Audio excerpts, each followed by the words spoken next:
राज्य सरकारच्या महत्त्वाकांक्षी लाडकी बहीण योजनेअंतर्गत महिलांना दरमहा आर्थिक मदत 1,500 रुपये दिली जाते. नोव्हेंबर महिन्याचा हप्ता अनेक लाभार्थ्यांच्या खात्यात जमा झाला असून आता महिलांना डिसेंबर महिन्याच्या म्हणजेच 18व्या हप्त्याची प्रतीक्षा लागली आहे. मध्यंतरी नोव्हेंबर आणि डिसेंबरचा हप्ता एकत्र मिळण्याची चर्चा होती, मात्र प्रत्यक्षात लाभार्थ्यांच्या खात्यात फक्त एकाच महिन्याचा हप्ता जमा झाल्याने महिलांमध्ये संभ्रम निर्माण झालाय. सध्या राज्यात महापालिका निवडणुकांचे वातावरण असून 15 आणि 16 डिसेंबर रोजी मतदान होणार आहे. याच पार्श्वभूमीवर डिसेंबरचा हप्ता निवडणुकांमुळे रखडला असल्याची चर्चा सुरू आहे.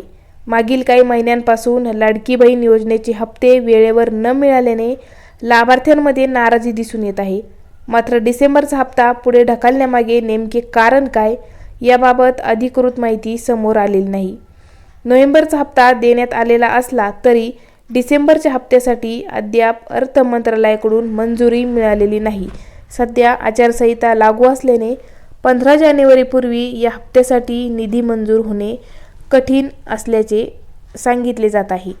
त्यामुळे महापालिका निवडणुका पार पडेपर्यंत महिलांना डिसेंबरच्या हप्त्यासाठी वाट पाहावी लागू शकते. लाडकी बहीण योजना आणि आचारसंहितेचा थेट कोणताही संबंध नाही. आचारसंहिता असली तरी योजनेचा हप्ता देणे शक्य आहे. तरीही अद्याप पैसे जमा न झाल्याने महिलांच्या मनात अनेक प्रश्न आणि शंका निर्माण झाल्या आहेत. जानेवारी महिन्यात महिलांना डिसेंबर आणि जानेवारीचा हप्ता एकत्र मिळण्याची शक्यता आहे. असे झाल्यास लाभार्थी महिलांना जानेवारीत 3,000 रुपयांचा डबल गिफ्ट मिळू शकतो. आता सरकारकडून अधिकृत घोषणा कधी होते याकडे सर्व लाडक्या बहिणींचे लक्ष लागले आहे.